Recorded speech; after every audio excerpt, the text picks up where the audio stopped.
Samajwadi party के प्रवक्ता भी हमारे साथ मौजूद हैं।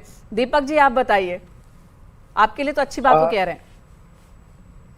ऐसा कि समाजवादी पार्टी ने सदैव रायबरेली और अमेठी सीट कांग्रेस पार्टी के लिए सदैव छोड़ी, चाहे मेरा अलायंस रहा हो या ना रहा हो। लेकिन आज की तारीख में तो हमारा इंडिया गठबंधन में कांग्रेस पार्टी का हमारा अलायंस है। जाहिर सी बात है कि बूथ से लेकर के, सभाओं से लेकर के, स्ट्रेटजी से लेकर के सब में समाजवादी पार्टी के एक एक नेता, एक एक कार्यकर्ता वहां पे मजबूती के साथ लगा था। और अभी आप पूछ रही थी कि सरकार बनाने में अगर जरूरत पड़ेगी, देखिए समाजवादी पार्टी और इंडिया ब्लॉक जो है तोड़फोड़ में विश्वास नहीं करती है। लेकिन अगर किसी दल का हृदय परिवर्तन हो रहा है और अगर वो आना चाहता है इंडिया गठबंधन को, इंडिया ब्लॉक को मजबूत करने के लिए, तो उसका इधर देखिए बड़ी खबर, टीडीपी प्रमुख से बात की है प्रधानमंत्री नरेंद्र मोदी ने। टीडीपी प्रमुख चंद्रबाबू नायडू से पीएम मोदी ने बात की है। थोड़ी देर पहले इंडिया गठबंधन की ओर से ये संकेत दिए जा रहे थे कि हम जेडीयू और टीडीपी से बात करेंगे। जो रुझान और जिस तरह की तस्वीर बनती दिख रही है, कहीं ना कहीं इंडिया गठबंधन ये वही बात हो गई कि हम बात करेंगे एनडीए के घटक दलों से और अगर उनमें से कुछ आते हैं हमारे साथ तो हम मिलकर सरकार बनाएंगे। इस तरह के संकेत इंडिया गठबंधन ने देने की कोशिश की थी। लेकिन इस बीच पीएम मोदी ने बात की है, चंद्रबाबू नायडू से, टीडीपी प्रमुख से बात की है प्रधानमंत्री ने। यही मेन का एक चीज हम देख रहे थे, अभी किसी से बातचीत कर रहे थे किसी नेता के साथ, हमारे सहयोगी, तो उन्होंने कहा कि हम अभी तक आपको क्यों बताएं, हम किन किन घटक दलों के साथ बात करने वाले हैं, हम क्यों बताएं आपको, क्योंकि हमारी स्ट्रेटेजी को पहले ही बीजेपी चुरा लेगी। और यहाँ पर प्रधानमंत्री नरेंद्र मोदी ने जो टीडीपी से बातचीत की है उसके बाद कुछ इसी तरह का नजर आ रहा है। जी हाँ, तो पहले ही संकेत प्रधानमंत्री ने दे दिए थे और टीडीपी के चंद्रबाबू नायडू से पीएम मोदी ने फोन पर बात कर ली है। तो अब इसका असर देखिए लगाया जा सकता है, इसका अंदाजा लगाया जा सकता है कि इसका असर क्या होगा। प्रधानमंत्री मोदी ने चंद्रबाबू नायडू से बात की है। आनंद जी, बातचीत का सिलसिला शुरू हो गया।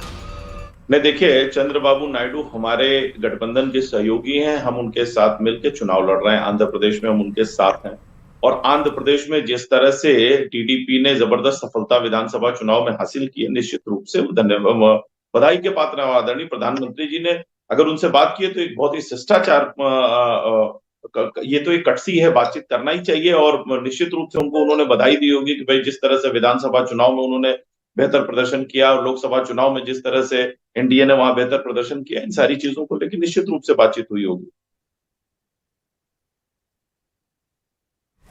और साथ ही ये भी बताएं कि उधर इंडिया गठबंधन की ओर से भी संकेत दिए गए। ओपी राजभर को बड़ा झटका, ओपी राजभर को बड़ा झटका, अरविंद राजभर भी पीछे चल रहे हैं। ओपी राजभर, शीनम जो बार बार कह रहे थे कि राजभर वोटों पर तो हमारा ही है, हम पिछड़ों की बात करते हैं, पिछड़े तो हमारे साथ हैं, लेकिन ओपी राजभर के बेटे हैं अरविंद राजभर और वो पीछे चल रहे हैं। एसपी के राजीव आगे चल रहे हैं घोसी में। इस पर भी आनंद जी बोलिए।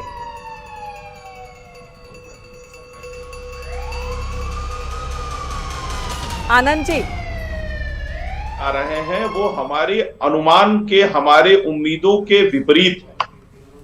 एक बार टैली जो है वो स्थिर हो जाए और चीजें समझ में आए कि कौन सी सीट कहां जा रही है, कितने हम पीछे हैं, कहां से हम आगे हैं, तो उस पर ज्यादा आसानी से टिप्पणी की जा सकती है। लेकिन फिलहाल मैं इतना कहूंगा कि जो रुझान है, ज्यादातर जगह जो रुझान हमारी आशा के अनुरूप नहीं है। क्यों नहीं है, इस पर हम विचार करेंगे। लेकिन एक चीज बहुत स्पष्ट कर दूं कि एनडीए को बहुमत इस देश की जनता ने दिया है। आदरणीय प्रधानमंत्री नरेंद्र मोदी जी में विश्वास इस देश की जनता ने जताया है और निश्चित रूप से हम तीसरी बार आदरणीय नरेंद्र मोदी जी के नेतृत्व में सरकार बनाएंगे और अपने सहयोगियों के साथ सफलतापूर्वक सरकार चलाएंगे और जनता की सेवा करेंगे। इंडिया गठबंधन ने आपको एक अच्छी फाइट दी है। मजबूत लोकतंत्र की तो ये निशानी होती है ना, जहां पे सरकार मजबूत हो तो विपक्ष भी मजबूत, तो इसके लिए उन्हें बधाई तो दीजिए यूपी में।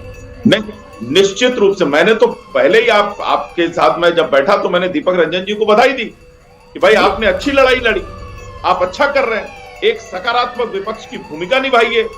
अगर आपने शायद ये काम पहले किया होता तो ये इतनी दुर्गति आपको 2014, 19, 22 में नहीं झेलनी पड़ती। लेकिन ठीक है, यदि आप जनता ने आप पर कहीं कुछ सीटों पर, कुछ इलाकों में अगर आप पे भरोसा जताया है, ठीक है, भरोसे पर कायम रहिए और उसको। तो हमारे साथ भारतीय जनता पार्टी के प्रवक्ता और समाजवादी के प्रवक्ता तो जुड़े ही हुए हैं, लेकिन हमारे साथ सौरभ दुबे जी भी जुड़ गए हैं। हमारे गेस्ट का स्वागत।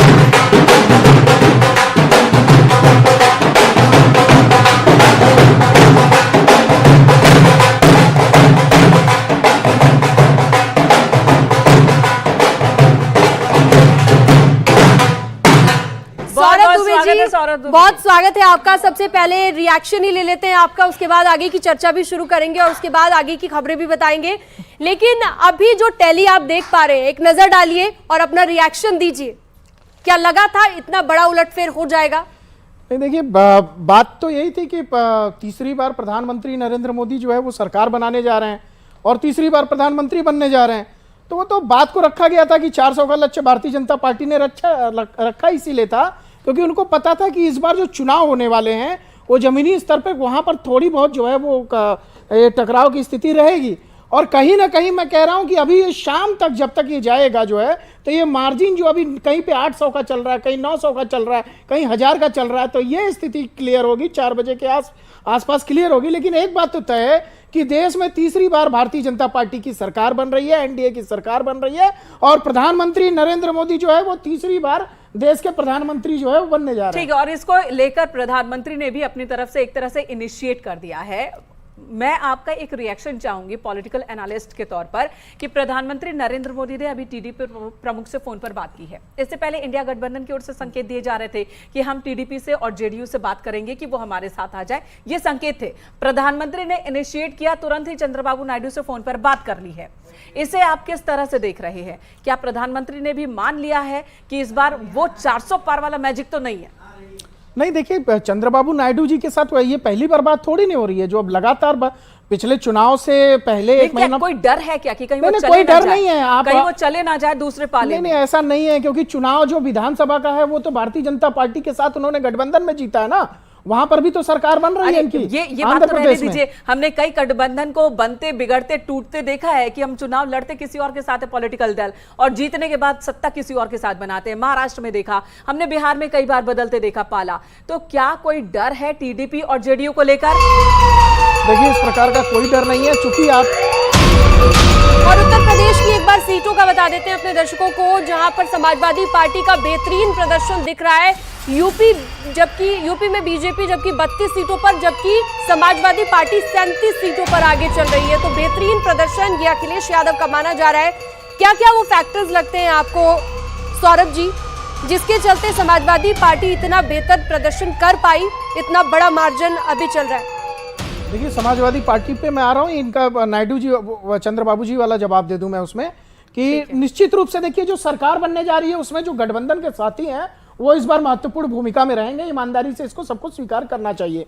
और जिस प्रकार से चूंकि ये नियम के तहत जिसकी सबसे ज्यादा सीटें हैं सरकार बनाने के लिए तो बुलावा उसी को जाएगा ना। तो भारतीय जनता पार्टी की तो सरकार बन रही है, कोई विपक्ष की सरकार तो बन नहीं रही है। और जिस प्रकार से चंद्रबाबू नायडू भारतीय जनता पार्टी के साथ रहे और ये विधानसभा में अगर चुनाव में जीत हुई है तो कहीं ना कहीं भारतीय जनता पार्टी के साथ गठबंधन में उसका लाभ मिला है उनको। तो मुझे लगता है ठीक है, एक महत्वपूर्ण भूमिका में नीतीश कुमार और चंद्रबाबू नायडू जरूर रहेंगे, लेकिन भारतीय जनता पार्टी जो है वो नेतृत्व जो है प्रधानमंत्री मतलब आप ये कह रहे हैं कि उनको डरने की जरूरत नहीं है, निश्चिंत है वो सरकार बनाने को लेकर। बिल्कुल बिल्कुल। ठीक है, अब यूपी पर आते हैं। यूपी में समाजवादी पार्टी ने 62 सीटों पर चुनाव लड़ा है और 37 पर वो आगे है समाजवादी पार्टी। वहीं बीजेपी 75 सीटों पर बीजेपी ने चुनाव लड़ा और वो 32 पर आगे दिख रही है। तो इसे लेकर क्या कहेंगे आप? देखिए, उत्तर प्रदेश के अंदर जो नतीजे आ रहे हैं ये कुछ ना कुछ इसमें जो है परिवर्तन हुआ है। मैं मानता हूं कुछ जगहों पर देखिए व्यक्तिगत रूप से जो लोकसभा के उम्मीदवार हैं, क्योंकि मुझे कहने में इसमें कोई हिचकिचाहट नहीं है कि कुछ लोगों का व्यक्तिगत अहंकार जो है वो कहीं ना कहीं भारी पड़ गया पार्टी के ऊपर। तरफ इशारा है नहीं, जिसका भी है मैं तो बिल्कुल खुल करके कहता हूं, मैं बहुत अच्छे से जानता हूं। तो व्यक्तिगत जो है उनका अहंकार है उसको वो कहीं ना कहीं जो है वो पार्टी के ऊपर भारी पड़ गया। प्रधानमंत्री नरेंद्र मोदी के नेतृत्व में जो है कोई कमी नहीं है, योगी आदित्यनाथ जी के नेतृत्व में कोई कमी नहीं है।